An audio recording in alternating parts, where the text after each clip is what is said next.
The Chamber is the organization that stands in between the government overreach, government ordinances and laws, and the business community.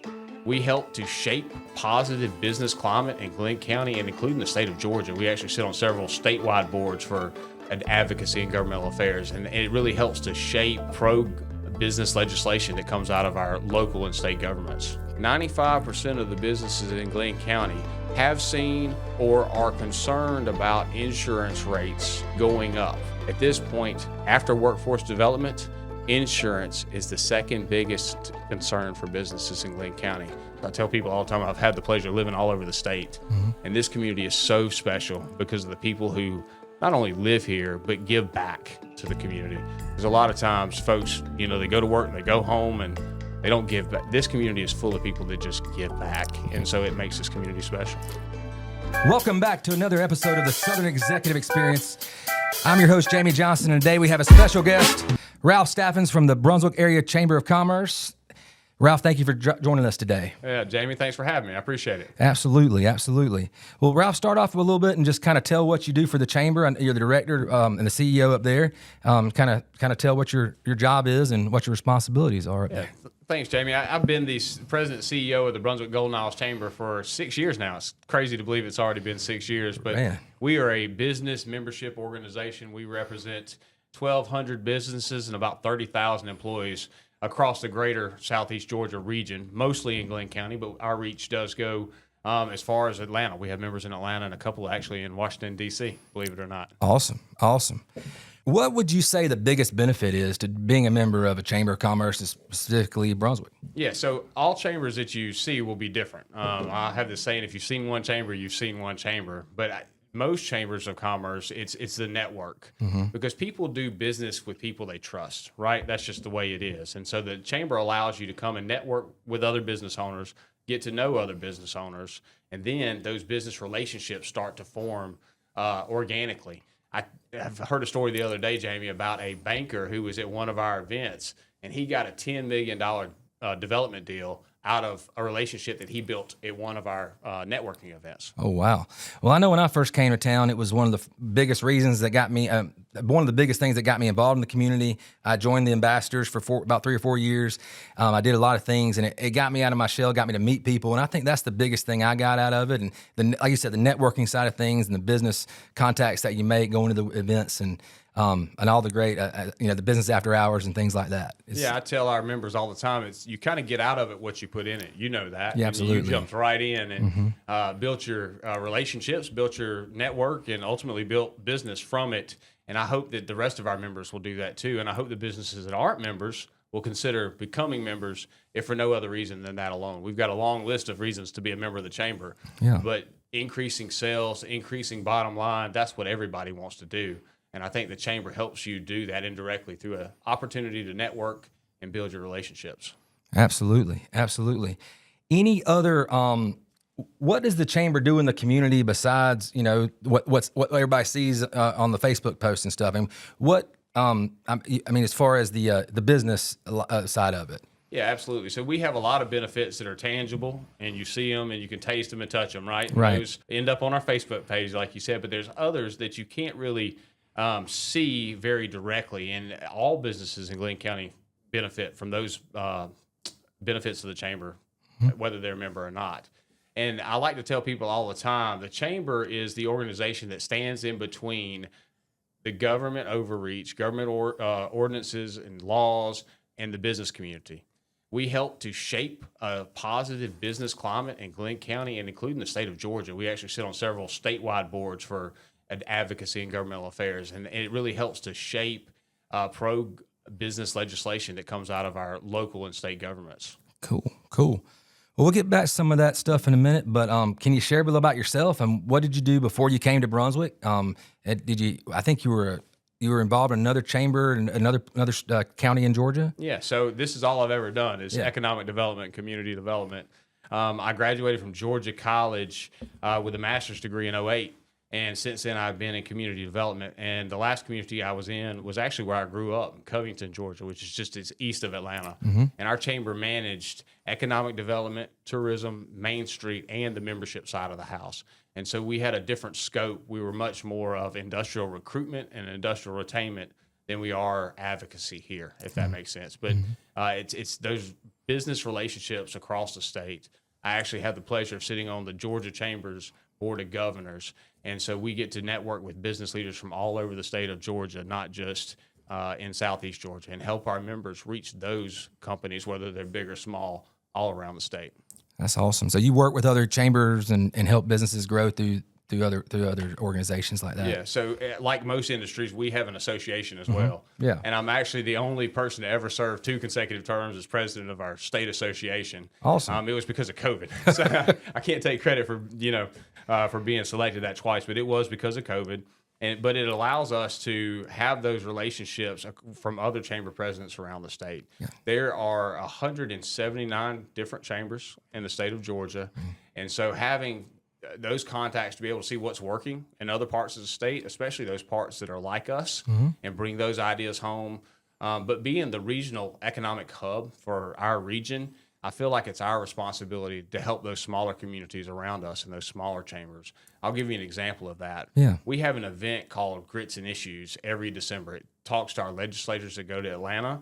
And in the past 3.5 or 4 years, we have turned that event from a Glenn County only event to what we call coastal grits and issues. And we've brought in Darien and McIntosh County and Camden County as well.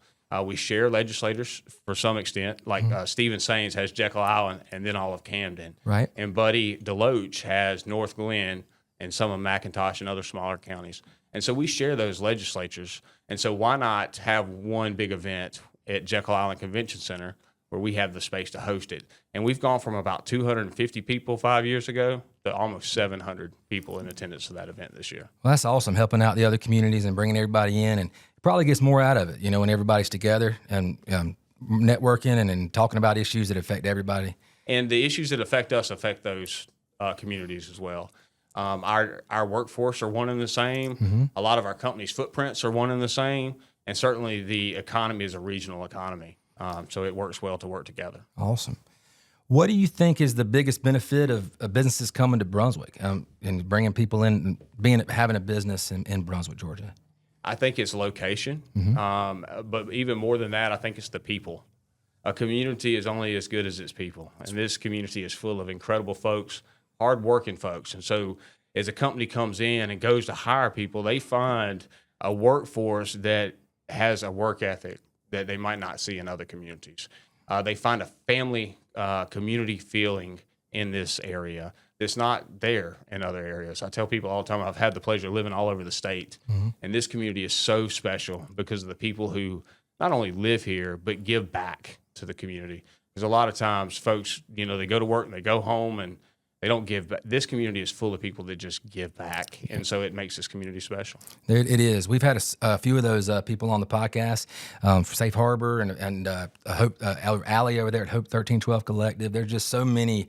That's just one or two, but there's a bunch of great organizations here in town that give back and a lot of resources for people. And I'll say this, people think of the chamber, they think of business, right? But it's not just business. It's our nonprofit friends. It's Hope 1312, who my wife volunteers for and sits on their leadership team. Awesome. We also, as a chamber, help them. It's Safe Harbor. I don't want to leave anybody out, so I don't want to keep naming, but we have probably 50 or 75 nonprofit members and partners all across the community that do so much good. And in fact, the chamber actually in the last few years has started our own 501c3 side of the house as well. Really? What do y'all do with that? What are y'all doing with that? So it's a foundation, and it's geared for two main things. It's geared for workforce development, which is the number one issues businesses have named that they face over the past 10 years.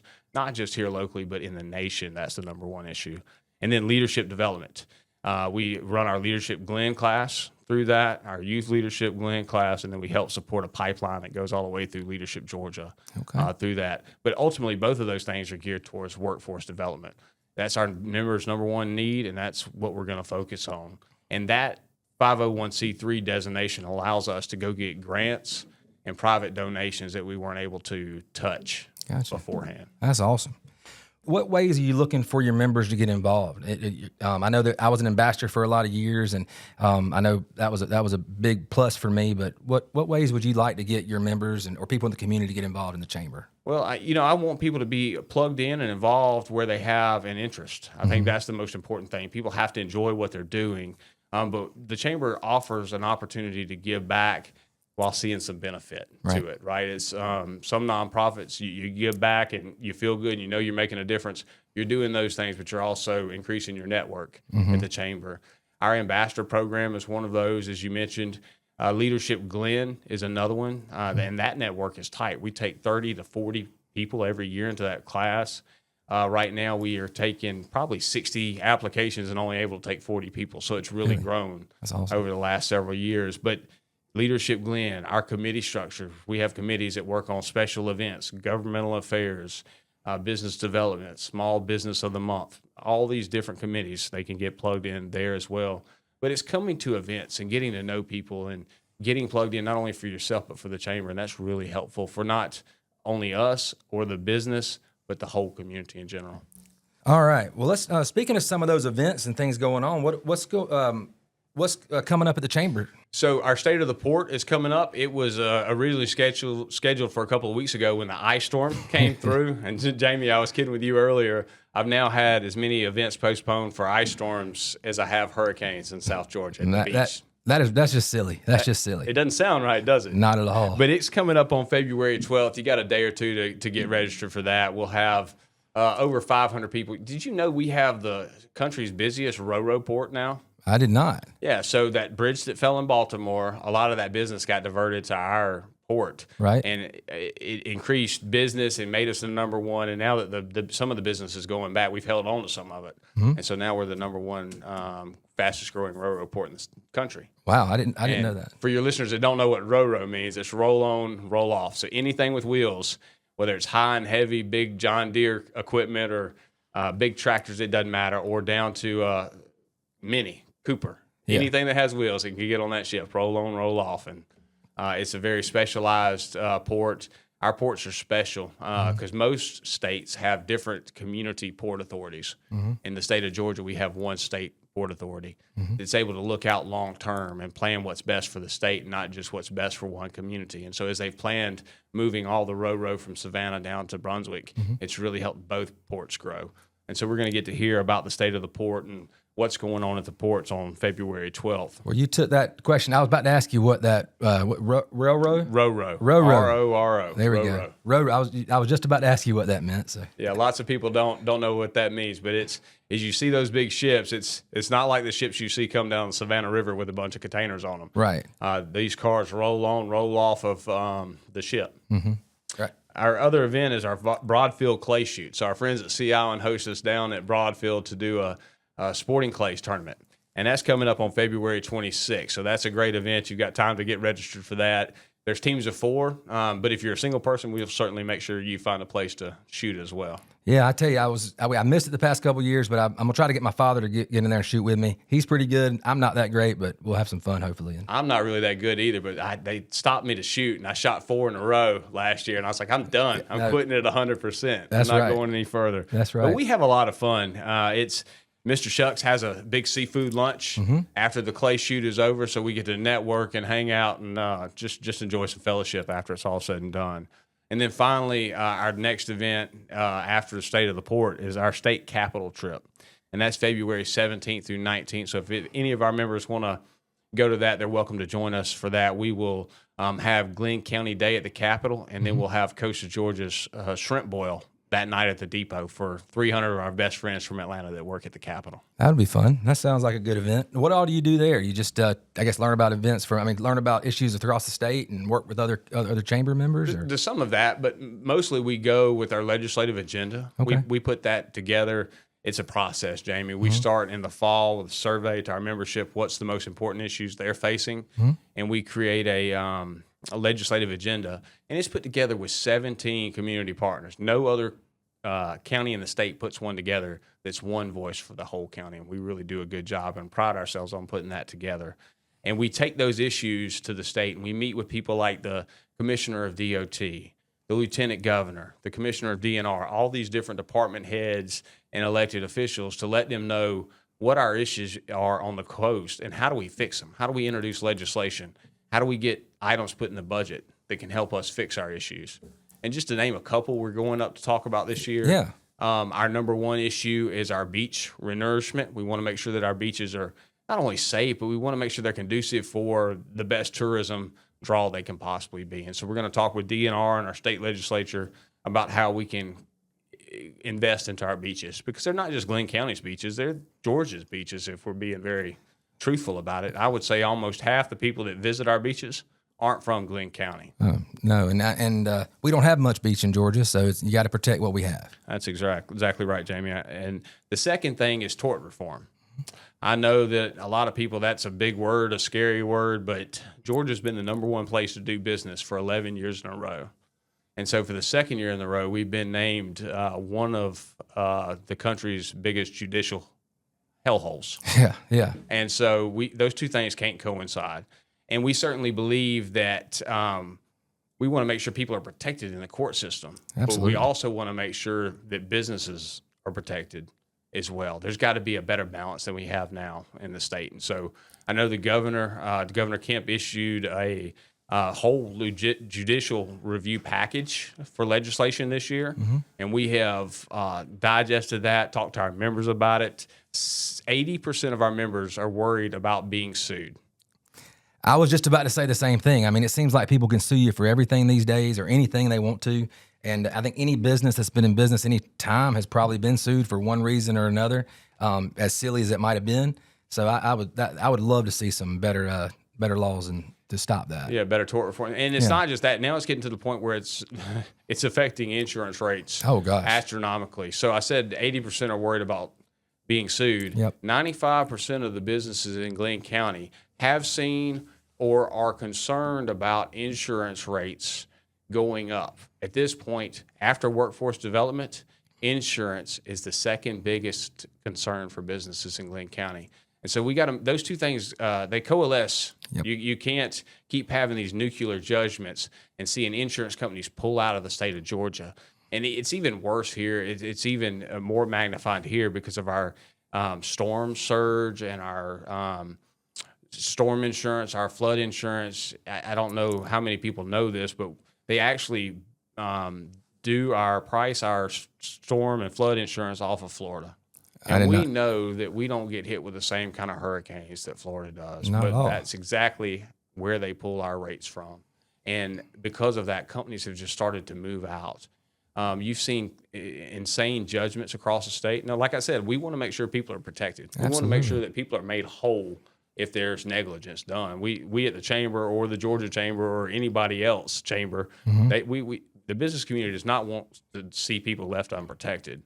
We just want to make sure that some of these nuclear judgments are pulled back some. Well, I know from from Ashley's standpoint, I'm not involved in those decisions, but I hear a lot about them. And insurance is just doubling, tripling every year, and they just look at you and say, you got to pay it. I mean, there's no options really. Well, because there's a lot of demand and not very much supply because carriers are leaving Georgia for more lucrative states. A couple of examples of things that could help with tort reform, especially in the premise liability area. We're one of a very few states where the law is to wear your seatbelt. Right. But if you're wearing your seatbelt or not is not admissible in court. And so if you're not wearing your seatbelt and you get hurt, not your fault in the wreck, the other person can't point out that you weren't wearing your seatbelt as to why you got hurt the way you did. And so it's small tweaks that need to happen in our judicial process in the state of Georgia. That doesn't sound very just at all. And when you said people pulling out, insurance companies pulling out, I guess that's the same thing that happened in California not too long ago with the fires. I mean, before that happened, they all left, and we don't want to be put in that situation if a hurricane comes to coastal Georgia again. Yeah, you're exactly right. And you can see our friends down in Florida, they had tort reform issues, and they were actually number one before us on that list, but they implemented something very similar as far as reform goes, and now you're seeing insurance companies go back in to the state of Florida.